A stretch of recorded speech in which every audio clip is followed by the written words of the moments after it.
পুনরায় ই রেজিস্ট্রেশন সংক্রান্ত সময় বর্ধিতকরণ বিজ্ঞপ্তি।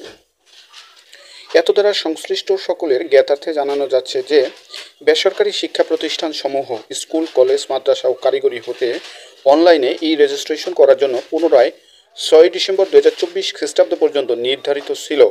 যেহেতু এনটিআরসিএ ষষ্ঠ ই রিকুইজিশনের সঙ্গে আগামী 3 বছরের সম্ভাব্য শূন্য পদের তথ্য সংগ্রহ করার উদ্যোগ গ্রহণ করা হয়েছে, সেহেতু সর্বোচ্চ সংখ্যক প্রতিষ্ঠান থেকে আগামী 3 বছরের শূন্য পদের তথ্য জানার সুবিধার্থে ই রেজিস্ট্রেশন কার্যক্রম আগামী 12 ডিসেম্বর 2024 রাত 12টা পর্যন্ত বর্ধিত করা হলো। এই সময়সীমার মধ্যে ই রেজিস্ট্রেশন হালনাগাদ করেনি এমন শিক্ষা প্রতিষ্ঠান সমূহকে ই রেজিস্ট্রেশন করার জন্য অনুরোধ করা হলো।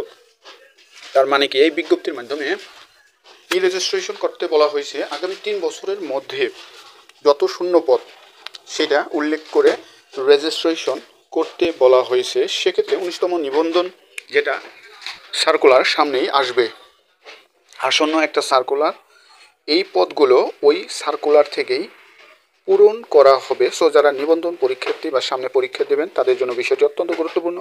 পাশাপাশি যারা নিবন্ধন দিয়ে চাকরি নেবেন, অনেক সময় বিভিন্ন কারণে জেলা পর্যায়ে, নিজ জেলা পর্যায়ে কিংবা পাশের জেলা কিংবা অন্য অনেক দূর পর্যন্ত যাদের পোস্টিং হয় তারা কিন্তু ট্রান্সফারের সুবিধা পাচ্ছেন। অর্থাৎ যদি আপনার পোস্টিং অনেক দূরে হয়, ভবিষ্যতে আপনার কাছাকাছি স্কুল এবং কলেজে আসার সুযোগ কিন্তু করে দিচ্ছে এই কর্তৃপক্ষ।